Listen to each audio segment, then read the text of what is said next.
थे, क्योंकि आप जल्दबाजी में हो आप देखने में। तो मैं आपको पूरा आंकड़ा बता देता हूं कि सब्जेक्ट के कितने आई और सब्जेक्ट का जो लेवल था वो किस प्रकार का लेवल था।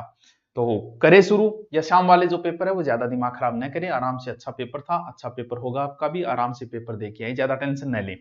तो चलो, जिसको भेजना हो एक बार शेयर करो, कर दो, न करो तो कोई बात नहीं, मुझे तो बताना ही है। देखो, पेपर का लेवल जो था वो एवरेज, मतलब ज्यादा टफ मैं कह नहीं सकता, तो एकदम इजी भी नहीं कह सकता। पहली बात तो ये, तू यार एक बात कर, तू दोगली बात ना कर। देखो, कई बार दोगली बात भी करनी पड़े।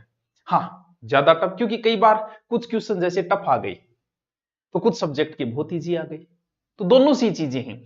यानी ठीक ठाक पेपर है, और ठीक ठाक में भी मेरिट कितनी जा सकती है ये भी सोचने वाली बात है, क्योंकि ठीक ठाक है तो मेरिट ज्यादा चली जाएगी। बात तो घूम फिर के वहीं आ गई ना वापस। चलो देखते हैं, शुरू करते हैं कि सब्जेक्ट के कितने।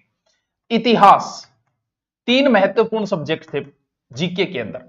एक इतिहास थी आपकी, एक भूगोल थी आपकी, ठीक है, और एक आपकी इतिहास भूगोल आ गया, तो कल्चर को मैं अलग में लेके यही ले लेता हूं, कल्चर। ठीक है, ठीक है, LTURE, संस्कृति। चलो हिंदी में लिख देता हूं, आपकी टेंशन हो जाएगी, संस्कृति। ठीक है सर, पॉलिटिकल है, चलो पॉलिटिकल भी लिख दूं, थार जच रही है तो पॉलिटिकल भी लिख दूं। क्या है, पॉलिटिकल के कितने। पहले तो इन 3 सब्जेक्टों की चर्चा करते हैं, नहीं एक विज्ञान की भी कर लेते हैं, और जब विज्ञान की करा तो फिर भाई पशु परिचर की भी कर लो। क्यों, फिर बच्चों की पशु परिचर।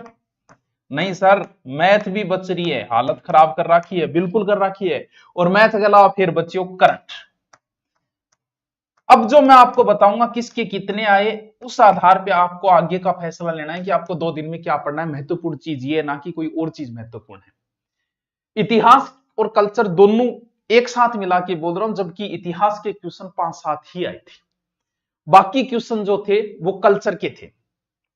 यानी इतिहास और कल्चर के दोनों क्वेश्चन माने तो लगभग 29 क्वेश्चन थे, जिसमें हिस्ट्री के 5-7 क्वेश्चन थे, बाकी सारे कल्चर के थे। सर कैसे थे, बहुत इजी क्वेश्चन थे, यानी एकदम इजी क्वेश्चन, सीधे सीधे छोटे छोटे सीधे सीधे क्वेश्चन पूछ रखे थे। यानी अगर आपने कल्चर और इतिहास पढ़ा है, आपको दोबारा पढ़ने की जरूरत नहीं है। अगर आपका परसों पेपर है तो आपका पर्सन टेंशन लेने की जरूरत नहीं है इसके, जो तैयारी है उसी को रखो, माथापच्ची इसमें नहीं करनी है।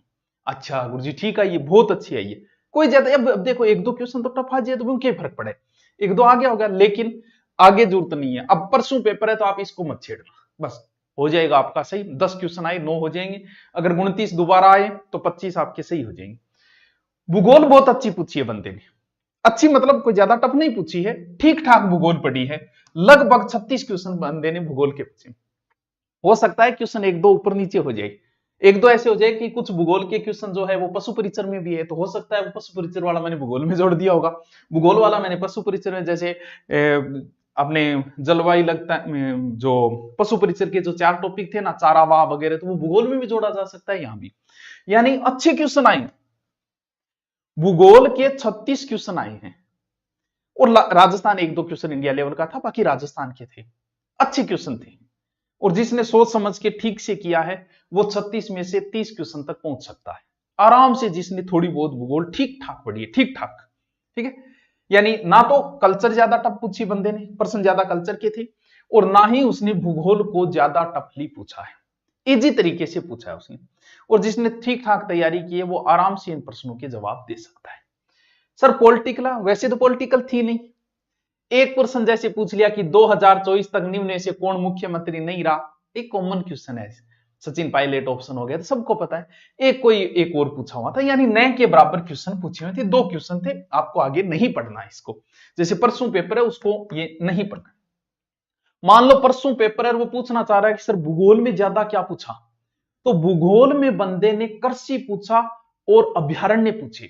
अगर आगे आप पढ़ना चाह रहे तो कृषि कृषि नहीं पढ़ो तो कोई बात नहीं, एक तो जनसंख्या और एक अभ्यारण्य, इन 2 टॉपिकों को जरूर पढ़ें। जिसका कल पेपर है वो भी पढ़े, और जिसका परसों पेपर है वो भी भूगोल के और कुछ नहीं पढ़ पाए वो तो जनसंख्या टॉपिक और अभ्यारण्य टॉपिक, यानी वन संपदा, अभ्यारण्य पूरा वन संपदा, इन दोनों टॉपिकों से उसने अच्छे क्वेश्चन पूछे थे। तो इन दोनों टॉपिकों को परसों बंदा जरूर तैयार करें, थोड़ा सा देख ले, 2 टॉपिक आपके नोट्स बने हुए होंगे, नहीं है तो हम डाल देंगे भी, क्या बात है। तो इन दोनों को अच्छे से आप पढ़े, आपके कमेंट में बाद में देखूं करंट में आ जाता है वो, हाँ करंट को मान ले, करंट में बताऊंगा करंट का कितना क्वेश्चन है, ठीक है। विज्ञान, भाई साहब बहुत अच्छे क्वेश्चन पूछे बनते हैं, यानी वो हो सकता है विज्ञान के एक दो क्वेश्चन, पशु परिचर और पशु परिचर दोनों सेम सी बात है, पशु परिचर विज्ञान के सी टॉपिक थी, भी वो पशुओं के बारे में पूछ रही है तो टॉपिक चाहे विज्ञान में जोड़ दो चाहे इधर जोड़ दो। विज्ञान के लगभग बंदे ने 27 क्वेश्चन पूछे और पशु परिचर के लगभग 14, तो हो सकता है पशु परिचर के 17 हो तो इधर से माइनस हो जाएंगे, दोनों मिला के कितने हो गए 27, 10, 37, 38, 39, 40, 41, यानी दोनों मिला के लगभग 40 क्वेश्चन।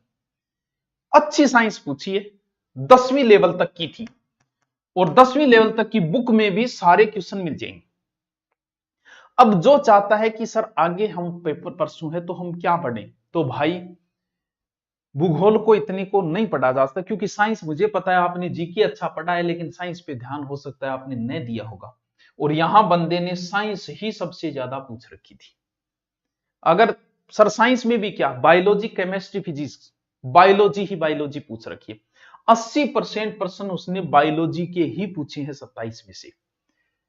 अब भी अगर 2 दिन जिसका है और वो ध्यान देना चाह रहा है कि सर अब मैं पढ़ूं तो क्या पढ़ूं, तो उसे भूगोल के ये 2 टॉपिक देखने हैं और विज्ञान में बायोलॉजी वाले 2-3 बार रिपीट मारने की कोशिश करो, क्योंकि साइंस इतनी आई है इतनी ही सामने वाले पेपर में होगी, इतनी आगे होगी, लगभग इतने ही होंगे, ये नहीं है कि आगे वाले में तो इतिहास ज्यादा पूछ लेगा, एवरेज यही रहना है। साइंस अच्छी पूछिए, एवरेज साइंस पूछिए, तुक्का लगाने वाली साइंस नहीं है 10वीं तक के लेवल की ठीक ठाक साइंस पूछी उसने, और जो ये करके आया है वही सिलेक्शन लेगा इसके अंदर, इनमें कोई ज्यादा फर्क नहीं पड़ने वाला है, फर्क तो यहां पड़ेगा, इन टॉपिकों पड़ेगा। पशु परिचर्या कोई ज्यादा टफ टॉपिक नहीं पूछे उसने, नॉर्मल क्वेश्चन पूछे, 10 से 12 क्वेश्चन उसने पूछे, बहुत ही बढ़िया। अब अगर आप पढ़ना ही चाह रहे हो तो बायोलॉजी साइंस को पढ़ें जितना आपको समय मिले उतने के अंदर। मैथ अविश्वसनीय, अकल्पनीय, 25 क्वेश्चन, 25 क्वेश्चन बंदे ने मैथ के ठोक दिए। अब मैं कहूं कि भाई मैथ ज्यादा आई है तो आप कल वाले पेपर के लिए मैथ पढ़ें, तो भाई मत पढ़ना, क्योंकि एक दिन में मैथ नहीं पढ़ी जा सकती, ना 2 दिन में पढ़ी जा सकती है। तुम्हें अगर मैथ आ रही है तो ही तुम कर पाओगे, अब 2 दिन के लिए मैथ को न छेड़ा जाए, क्या कर लोगे, पढ़ लोगे क्या, नहीं पढ़ पाओगे, नहीं कर पाओगे। अगर आपको आती है तो ठीक है, इसके पीछे मत पढ़ना कि 25 क्वेश्चन आए अब मैं एक दिन में मैथ कर दूं, कोनी में भाई ये ऐसे सब्जेक्ट है जो, क्योंकि बायोलॉजी पढ़नी है यार, क्या पता दिमाग में कोई अटकी हुई रह जाए, मैथ को थोड़ी अब निकाल पाओगे, 2 दिन में आप एक प्रश्नावली नहीं निकाल पाओगे। तो मैथ आई ज्यादा है, ठीक ठाक मैथ आई है, ना टफ थी और ना ही इजी थी, लेकिन अब आप मैथ को मत छेड़ने बैठ जाना कि मैथ ज्यादा आई अब मैं 2 दिन मैथ काट दूं, ना भैया कुछ ही कौन कर। लेकिन क्वेश्चन देखो सर, करंट, करंट के लगभग अगर मैं देखूं 15 क्वेश्चन थे, कितने, 15। सर करंट कैसा था, करंट में बंदे ने योजनाएं ही पूछ रखी।